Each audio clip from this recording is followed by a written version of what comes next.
श्री स्वामी समर्थ। मी संगीता। माझ्या चॅनलमध्ये मी तुमच्या सर्वांचे मनापासून खूप खूप स्वागत करते आणि आजच्या व्हिडिओला स्वामी समर्थ महाराजांच्या नामस्मरणाने सुरुवात करते। मागच्या व्हिडिओमध्ये प्रदोष व्रताबद्दल मी माहिती दिली होती।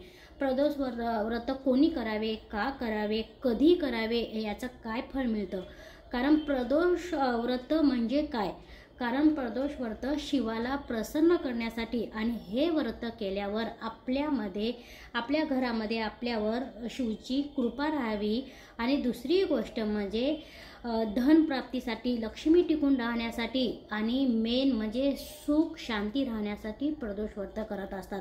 आता ही गोष्ट तुम्हाला माहिती असेल, रावणाकडे खूप धनसंपत्ती होती।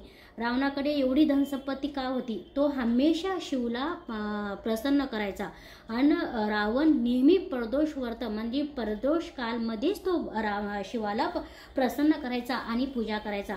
प्रदोष काळामध्ये जो कोणी व्यक्ती, जो कोणी महिला मनापासून शिवच्या जे प्रिय वस्तू अर्पण करतो, शिवला जे प्रिय आहे त्या गोष्टी गंगाजलाने अभिषेक करतो, आपल्या परिस्थितीनुसार आपल्याच्याने जेवढं होतं तेवढं दान करतो आणि मनोभावे चांगल्या मनाने श्रद्धेने पूजा करतो। शिव चालीसाचं प्रदोष व्रताच्या दिवशी पठण करतो संध्याकाळच्या वेळेस आणि सकाळच्या वेळेस, आणि न मीठ खाता जो व्यक्ती उपास करतो त्याला 100% शिवची कृपा होते आणि जे काय आपल्या मनोकामना आहेत, जे काय आपल्या इच्छा आहेत त्या 100% 1000% त्या पूर्ण होतात।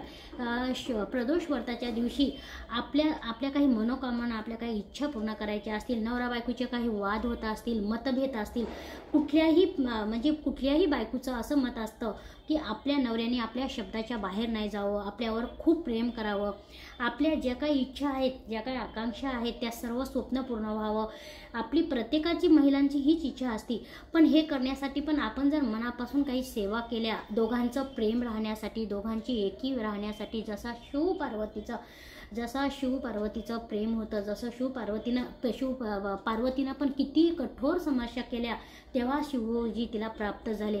आपण पण आपल्या नवऱ्याचं प्रेम प्राप्त होण्यासाठी आणि नवऱ्याचं प्रेम हमेशा आपल्या पाठीशी म्हणजे सौभाग्य प्राप्ती होण्यासाठी तुम्ही जर प्रदोष व्रत केले तर तुम्हाला कुठल्याही सेवा करायची गरज नाही पडणार। आणि मेन म्हणजे जितक्या सेवा केल्या गरज नाही पडणार म्हणजे याचा अर्थ असं नाही की करू नका, केलं तर तुमचं ते बॅलन्सच राहणार आणि ते तुमचं वाया नाही जाणार, ते सेविंगच राहणार आणि मोक्ष प्राप्त होणार, वाया काही नाही जाणार। कधी पण नामस्मरण आपल्या सोबत येणार, बाकी कितीही प्रॉपर्टी असेल तर आपल्या सोबत येणार नाही। मी इतकी पण मोठी नाही की तुम्हाला ज्ञान शिकवायला, पण जेवढं नामस्मरण करणार, जेवढ्या सेवा करणार तेवढं आपल्या ज्या वैवाहिक जीवनामध्ये आपल्याला काही सुख नसेल, शांती नसेल, परत विनाकारण कोणाचा त्रास होत असेल आणि विनाकारण आपण एखाद्या गोष्टीची विनाकारण परीक्षा देत असतो चुकी नसताना, हे जर थांबवायचं असेल तर खास करून प्रदोष व्रताचं व्रत जे येणाऱ्या, आता मी मागच्या व्हिडिओमध्ये सांगितलेलं आहे मार्च महिन्यातलं, ते नक्की करा। कारण जे प्रदोष व्रताची मनापासून पूजा करतो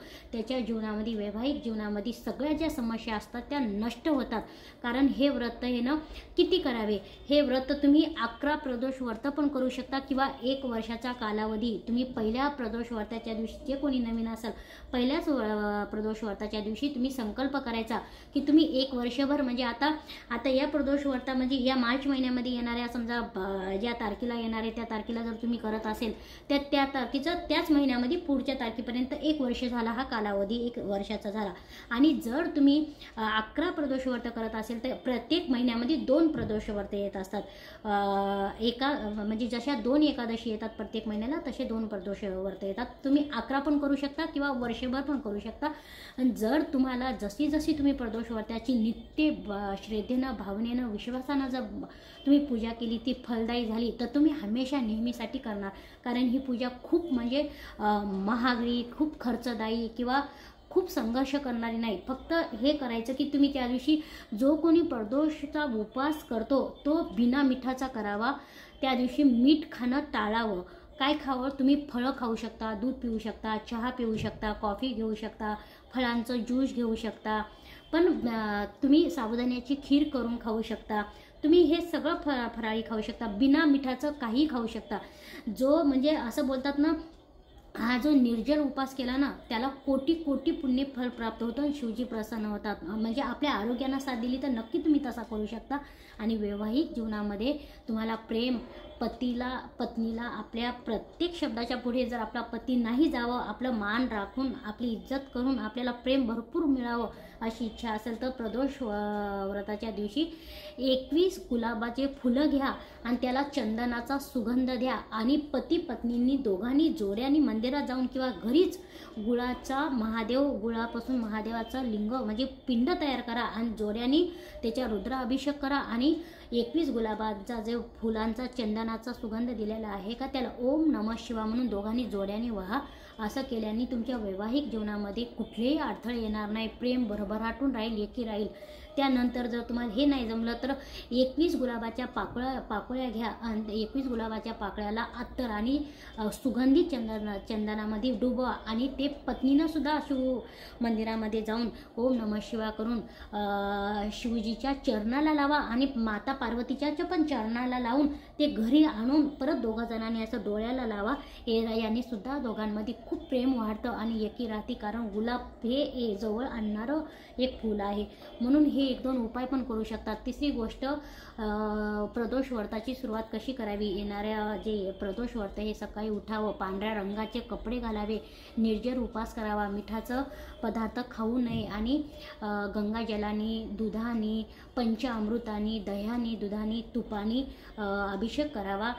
धतुरा, परत बेलाचं पान, परत जे महादेवाला प्रिय वस्तू आहे त्या अर्पण कराव्या आणि अर्पण करून झाल्यानंतर नित्यभावी श्रद्धेनं पूजा केल्यानंतर आपल्या ज्या काही समस्या आहेत, पहिलं प्रदोष व्रत करत असेल तर संकल्प बोलावा आणि नतमस्तक होऊन जेवढ्या प्रार्थना आहे ते दुःख सगळे वे महादेवाला सांगावे आणि त्याच्यातून मुक्ती मिळावी यासाठी प्रार्थना करावी आणि प्रार्थना करून घरी यावं. यांनी तुमचे सगळे प्रदोष कालामध्ये जो रावण बघा, एवढा रावण होता पण धनप्राप्तीचा राजा होता, तो कुबेर देवासारखी त्याच्याकडे धनप्राप्ती होती. तो प्रदोष कालामध्येच शिवला प्राप्त करायचा, प्रसन्न करून घ्यायचा. कारण प्रदोष कालामध्ये जो कोणी ही पूजा करेल, प्रदोष व्रत पाळेल, तो व्रत करेल, त्याला कुठलीही कमी पडणार नाही. महादेवाची साथ असेल, कृपा असेल. ही माहिती आवडली असेल तर प्लीज लाईक करा, शेअर करा.